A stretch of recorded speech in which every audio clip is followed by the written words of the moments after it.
तो देश की बहस के स्पेशल एडिशन में आपका स्वागत है। देश की बहस देश का इकलौता लोकतांत्रिक बहस का कार्यक्रम है, क्योंकि दर्शकों की राय के आधार पर चलता है। आप जिस विषय को चुनते हैं उसी पर हम बहस करते हैं, और आप जैसे दर्शक ही हमारे बहस में अपने घरों से, अपने दफ्तरों से लाइव जुड़कर बहस की दशा और दिशा को आगे बढ़ाते हैं। आज हम एक बेहद संवेदनशील मुद्दे पर बहस करने वाले हैं, इसीलिए हमने आपको 3 विषयों में उस विषय को भी दिया था। विषय था भारत विरोधी प्रोपेगेंडा, जिसमें कुछ भारतीय शामिल है, और ये प्रोपेगेंडा हो रहा है सोशल मीडिया पर, इंटरनेशनल फोरम पर। सबसे पहले ग्राफिक के जरिए देख लेते हैं क्या थे हमारे आज के 3 सवाल, और आपने कौन से सवाल को आज बहस के लिए चुना है। भारत के खिलाफ इंटरनेशनल साजिश के खुलासे में क्या एक रिपोर्ट सामने आई है। इस रिपोर्ट में बताया जा रहा है कि कैसे पाकिस्तान की आईएसआई भारत विरोधी दुष्प्रचार दुनिया के अंदर कर रहा है। पुरानी कहावत है, घर का भेदी लंका ढाए। इसमें कुछ भारतीय नाम भी शामिल है जो सक्रिय तौर पर अपने ही देश की आलोचना नहीं करते, बल्कि अपने ही देश के साथ देशद्रोह करते हैं, पाकिस्तान समर्थित अंतर्राष्ट्रीय मंचों पर जाकर भारत की बुराई करके। कौन है वो लोग, उनका भी खुलासा होगा। लेकिन इन सबके पीछे कौन है? इन सबके पीछे आईएसआई, इन सबके पीछे है पाकिस्तान की सेना, इन सबके पीछे है पाकिस्तान की सरकार। तो क्या है ये पूरा एजेंडा, और कौन सी है रिपोर्ट जिसके आधार पर हम आपको बता रहे हैं कि देखिए कैसे अंतर्राष्ट्रीय टूल किट 2 एक्सपोज हुई है 5 अगस्त के पहले, क्योंकि 5 अगस्त को धारा 370 और 35A की समाप्ति हुई थी। 2 दिन पहले हमने बताया था कि कैसे भारत विरोधी रेड इन कश्मीर नाम का एक हैशटैग ट्रेंड कराने के लिए आईएसआई और पाकिस्तान कोशिश कर रहा है। अब ये देखिए दूसरी टूल किट, जिसमें कुछ भारतीयों के परिवारों को फैक्ट्री दे दी गई है, पैसे दे दिए गए हैं अरबों करोड़ों कि भारत को बदनाम करो। सबसे पहले देखते हैं आईएसआई की ये चाल क्या है।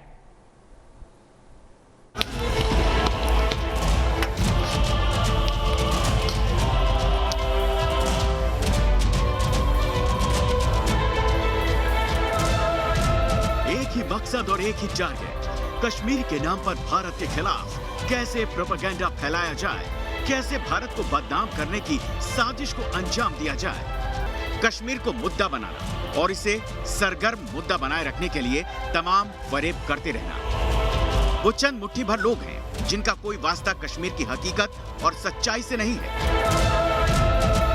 जो कश्मीर को, कश्मीरियत को, हिंदुस्तान से कश्मीर के लगाव को नहीं समझते, नहीं जानते, लेकिन नफरत का एजेंडा आगे बढ़ाते रहते हैं।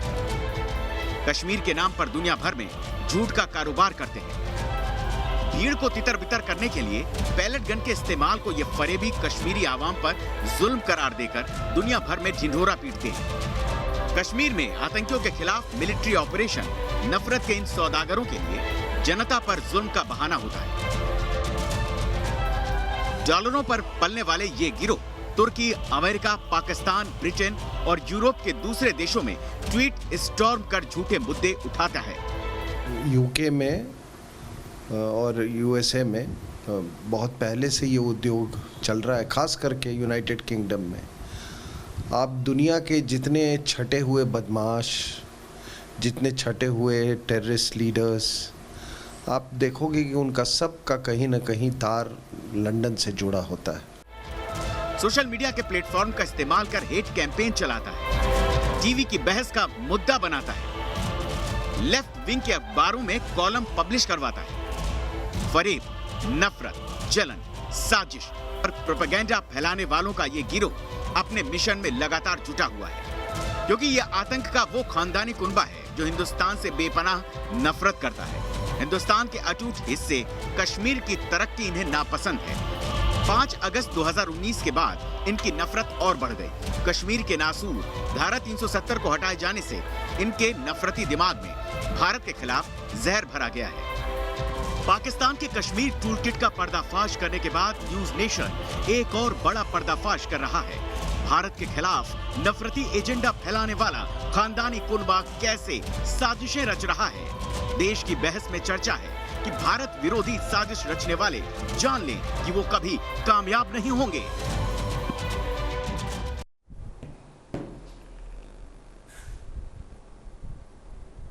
तो तो झूठ बोलने वाले कभी कामयाब नहीं होते, इसीलिए पाकिस्तान आज तक कभी कामयाब नहीं हो पाया है। पाकिस्तान में लोग भूखे मर रहे हैं, लेकिन वो अरबों खरबों डॉलर खर्च कर रहा है इन सोशल मीडिया के प्रोपेगेंडा पर, जिससे कुछ हासिल नहीं होने वाला। अंतर्राष्ट्रीय दुनिया में उसे कोई मदद करने को तैयार नहीं है। FATF तक उसको ग्रे लिस्ट में डाल चुका है और ब्लैक लिस्ट में डालने की तैयारी में है। अफगानिस्तान में उस पर आरोप लग रहा है कि वहां पर तालिबान का शासन स्थापित करने के लिए वह आतंकवादियों की मदद कर रहा है।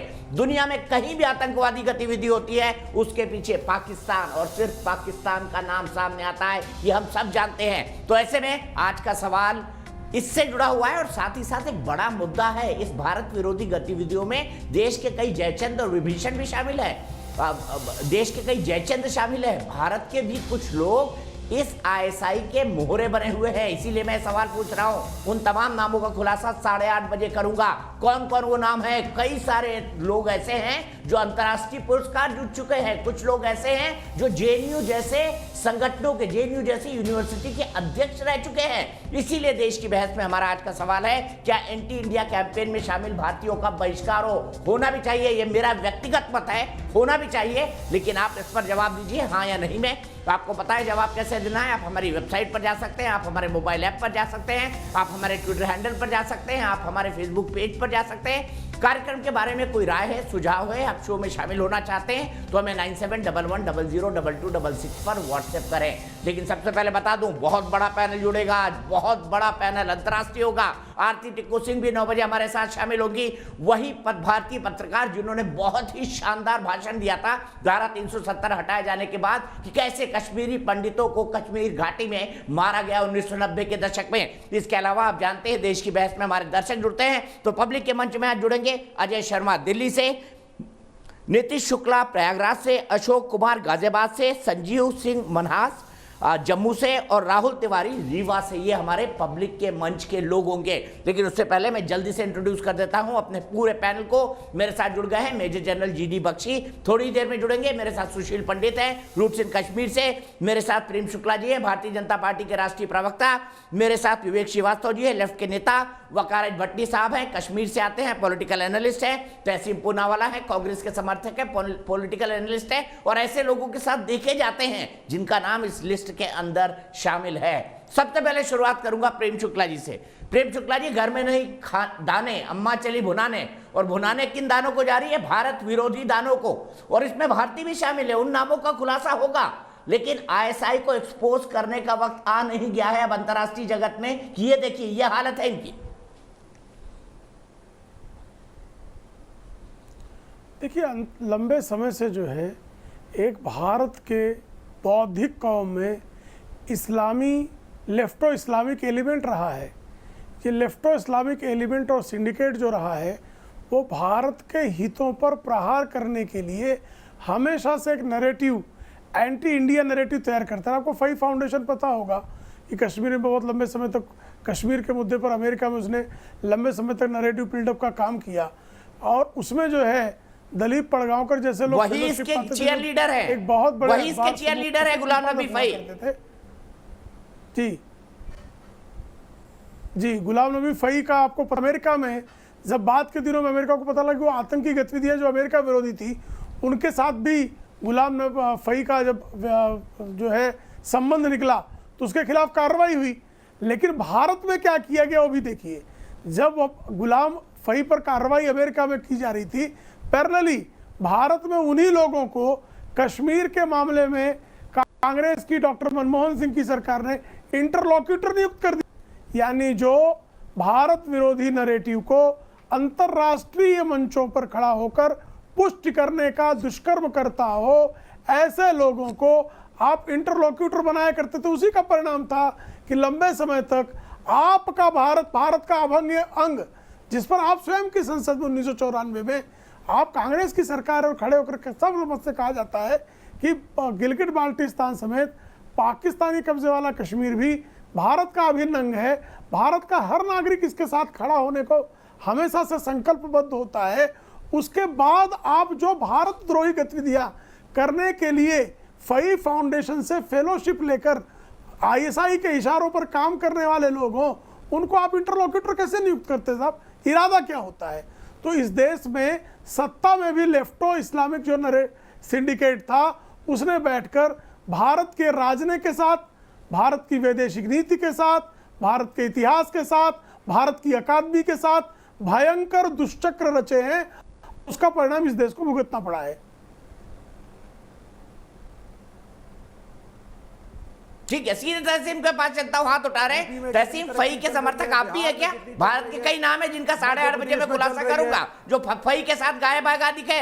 रुक जाइए विवेक श्रीवास्तव जी, आपके लिए सबसे ज्यादा सवाल होंगे, क्योंकि लेफ्टो इस्लामिक एजेंडा चलाने में आप लोग कम नहीं है। पहला सवाल तहसीम पूनावाला से। तहसीम पूनावाला 1900 में आप भी देखे जाते हैं। ये तो है ही कंसेप्चुअली गलत। लेफ्टो इस्लामिक तो शब्द ही कंसेप्चुअली गलत है जिसने भी बनाया है। अभी बताऊंगा आपको, जो जय भीम और जय मीम की बातें करते हैं, अभी बताऊंगा, मैं आपको बताऊंगा। आपके मार्क्सवाद लेनिनवाद सबसे निकाल के बताऊंगा। पहले तहसीम पूनावाला को जवाब देने दीजिए।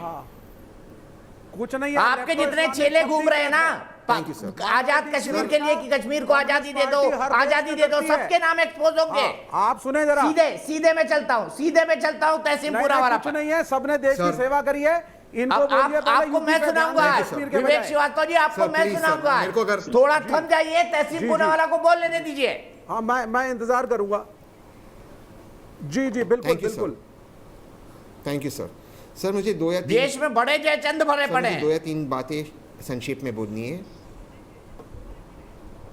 सर, उसी पर मुझे बात करनी है। 2 या 3 तो बातें आपने मुझे वापस ले लिया सर। मैं हर वक्त आपके शो पर सर, मैं ऐसे नहीं कर सकता। प्लीज़ आप थोड़ा सा मुझे अब चांस दे दीजिए। Thank you sir. मैं जब भी आपके शो पे आता हूं, आप बोलिए ना, बोलिए, कोई कुछ नहीं बोल रहा है तहसीम, कोई सबसे कुछ बड़े नहीं बोल रहा है। पत्रकारों में से मानते हो। Thank you sir, thank you sir, thank you sir. आप इस देश के बड़े पत्रकारों में से माने जाते हैं और आपका रिसर्च हमेशा अव्वल दर्जे का होता है। इसलिए सर मैं हैरान हूँ कि आज ये जो इंसान है गुलाम नबी फ़ाई, जो इस देश का दुश्मन है, मेरे मुल्क का दुश्मन है, मेरे भारत का दुश्मन है, ये रिसर्च कैसे छूट गया कि 8 दिसंबर 2011 को उसे अमेरिका में, जब मनमोहन सिंह जी की हुकूमत थी इंडिया में और उन्होंने कंप्लेन किया, अरेस्ट किया गया और 2013 तक उसे नहीं छोड़ा गया, वो अमेरिका की जेल में था। लेकिन हाल में जब वजीर आज़म, प्रधानमंत्री, 56 इंच के मजबूत प्रधानमंत्री, दुनिया के सबसे ताकतवर इंसान नरेंद्र मोदी जी की वर्तमान सरकार है, 2019 में यही फ़ाई अमेरिका के जेलों से ही नहीं छूटता है, जाके इमरान खान से चाय पे चर्चा और मन की बात करता है। आपकी बात बिल्कुल सही है सर। हमारे मुल्क में जयचंद है जो आईएसआई के मोहरे ने, आईएसआई के दलाल है, आईएसआई की गुलामी करते हैं। मैं माफ़ी चाहता हूँ आपके शो पे ये शब्द का प्रयोग करने के लिए, लेकिन मैं शब्द पर बिल्कुल अटल हूँ। वो आईएसआई के दलाल है, ब्रोकर्स है। और मैं क्यों कहता हूँ सर, मैं 1 मिनट में अपनी बात समाप्त करता हूँ। तारिक अहमद मीर, उसे किसने बनाया कश्मीर के अंदर सरपंच? बीजेपी का मेंबर। मैं रिसर्च करते आया हूँ। तारिक अहमद मीर, एनआईए ने उसको अरेस्ट किया। ध्रुव सक्सेना बीजेपी का लीडर मध्य प्रदेश थे, आईएसआई के लिए जासूसी करते हुए पकड़ा गया। देवेंद्र सिंह सर, वो डीएसपी, बिना जांच के उसको आज छोड़ दिया। ये रिपोर्ट आपने भी कवर की। फिर सर आते हैं मोहम्मद फारूक खान पे। अजहर महमूद ने उसे ट्रेन किया, उसे बीजेपी ने टिकट दिया। आगे आगे मैं नाम पढ़ूं सर, हम तो जानते हैं अजहर महमूद को बीजेपी किस तरह से छोड़ते आई। देवेंद्र पाल सिंह भुल्लर, मौलाना मसूद अजहर, उमर शेख को बीजेपी ने, अजीत दोवल साहब छोड़कर आए, वो 9/11 में इन्वॉल्व थे। मुश्ताक अहमद जरगर और इतने सारे नाम हैं। इसलिए सर जो आपका तर्क है बिल्कुल सही है। जयचंद है हमारे मुल्क में जो आईएसआई से जुड़े हुए, और ये जयचंद का नाम है भारतीय जनता पार्टी, जो आईएसआई से मिली हुई है। और ये पार्टी जब तक इस मुल्क में रहेगी तब तक इस मुल्क को बर्बाद करने का काम करेगी। और सबसे बड़ा नाम तो हम सब भूल रहे, हफीज सईद के साथ जिसने चाय पर चर्चा मन की बात की, प्रोफेसर वेद प्रताप वैदिक, नरेंद्र मोदी जी के मित्र, वो हफीज सईद के साथ चाय पे चर्चा की है। जरा इसको आप वो करिए।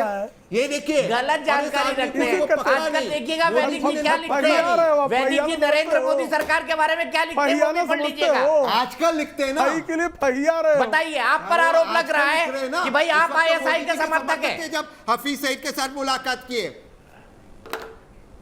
मैं सर मैं उस गलत तहसीम आपकी मैं सही बातों का मसूद अजहर की बात मानता हूँ। आइसोलेशन का एक आइसोलेटेड केस था और पार्टी मीटिंग में कहा गया था कि नहीं भाई अगर आतंकवादियों को छोड़ने की जरूरत पड़े तो भी छोड़ा जाए, लेकिन बाकी सवालों पर जवाब देता हूँ ना।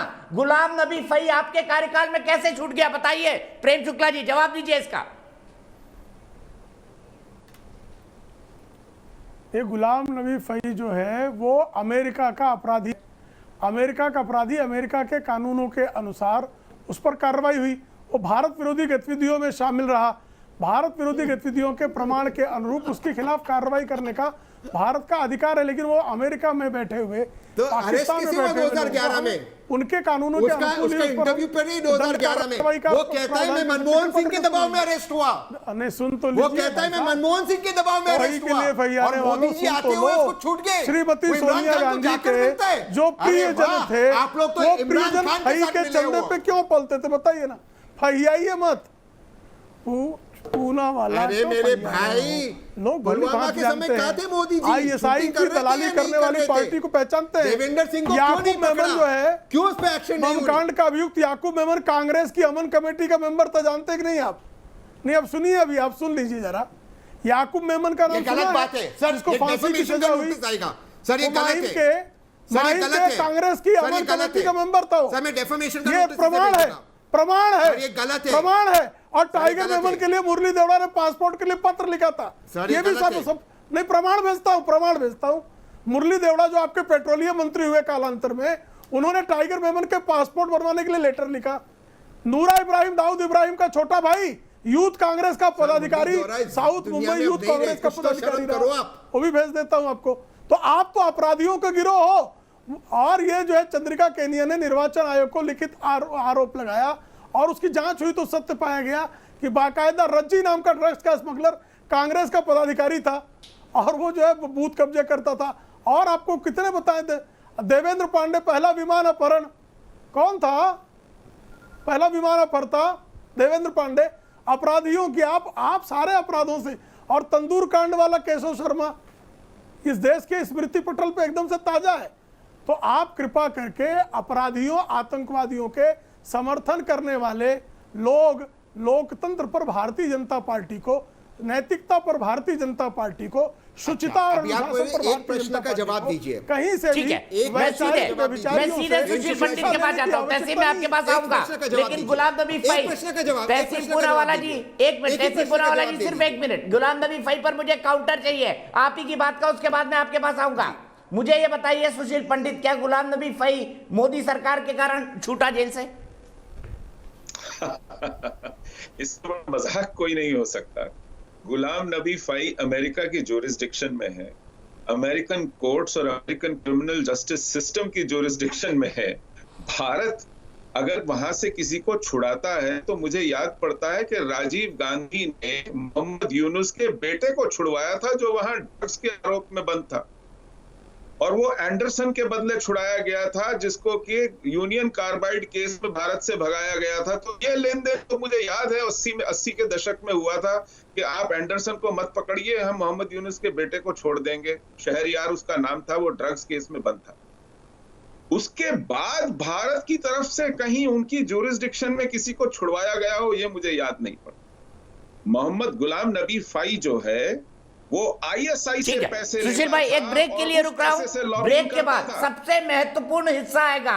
इस देश के जयचंद कौन कौन है जो गुलाम नबी फई के कार्यक्रमों में देखे जाते हैं? एक पूरी फेरिस्त है, पूरी फेरिस्त खोली जाएगी। और ये जो पूरी की पूरी रिपोर्ट है डिसइंफो लैब जिसने पूरी रिपोर्ट बनाई है कि भारत के खिलाफ कैसे प्रोपेगेंडा हो रहा है, ये डिसइंफो लैब ने रिपोर्ट बनाई है, 150 पन्नों की रिपोर्ट इसके अंदर है। तहसीम भाई कुछ चाहिए होगा, विवेक जी कुछ चाहिए होगा, कौन कौन और जयचंद है, नाम मैं आपको फॉरवर्ड कर दूंगा आपके मोबाइल नंबर पर। ब्रेक के बाद आते हैं तुरंत और हमारा बहस का सिलसिला जारी होगा, जयचंदों के नाम खोले जाएंगे ब्रेक के बाद।